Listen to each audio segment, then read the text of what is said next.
Shalom peuple de Dieu, alors je viens de partager une pensée dans le cadre de notre séminaire que nous organisons à celle de ma génération avec comme thème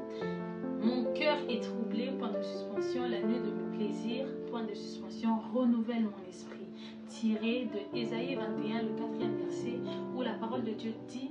mon cœur est troublé, la terreur s'empare de moi, la nuit de mes plaisirs devient une nuit d'épouvante. Alors, ici, c'est le prophète Ésaïe qui est en train de parler par rapport à tout ce qu'il a vu, que le Seigneur lui a montré par rapport aux oracles qu'il devait annoncer, par rapport à certaines villes qui s'étaient détournées de Dieu, à ce peuple qui s'était détourné de Dieu. Ici, exactement, on parle de la chute de Babylone et le prophète, au fait, qui est en train de voir toutes ces choses, et il dit que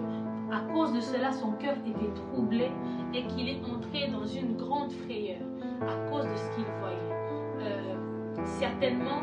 dans la vie de chacun de nous, à cause de ce que nous rencontrons, à cause de ce que nous voyons, nous pouvons être troublés et il nous arrive de vivre certains troubles à cause de ce qui se passe autour de nous, à cause de ce que nous voyons et de ce que nous remarquons. Vous allez remarquer avec moi que dans la vie de chaque enfant de Dieu, même des personnes qui ont marché avec Dieu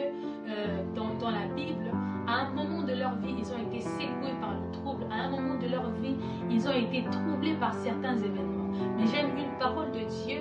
dans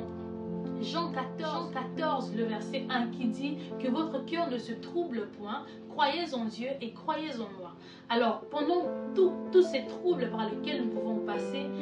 ce que le Seigneur nous demande, premièrement, c'est de croire en lui, c'est de croire en Christ, parce qu'au milieu de tous ces troubles, il est la seule personne qui vient réellement nous apporter la paix dont nous avons besoin. C'est pourquoi, au milieu de troubles, ce que nous pouvons demander, étant qu'enfants de Dieu, c'est le renouvellement de l'esprit. C'est que l'esprit de Dieu vient nous tout renouveler en nous, afin que tout ce qui se passe autour de nous ne soit pas un frein pour nous, ne soit pas un obstacle par rapport à ce que le Seigneur prévoit de faire après le moment de la tempête, après le moment de trouble. Nous voulons dire à une femme, nous voulons dire à une servante de Dieu qui passe par des moments de troubles, qui voit peut-être qu'autour de lui, tout ne va pas, il y a des calamités, il y a des choses qui se passent. Et le Seigneur nous envoie libérer cette parole pour dire que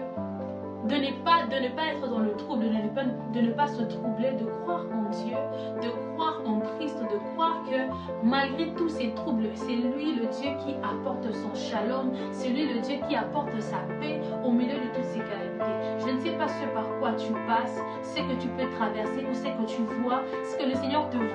fait voir,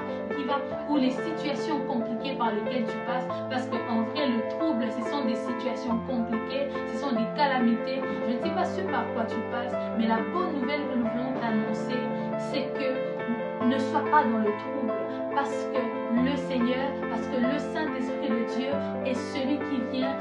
tout renouveler en toi. Il vient renouveler ton esprit, il vient renouveler tout en toi, afin que ce trouble ne t'affecte pas, mais que tu puisses le surmonter. Que Dieu vous bénisse.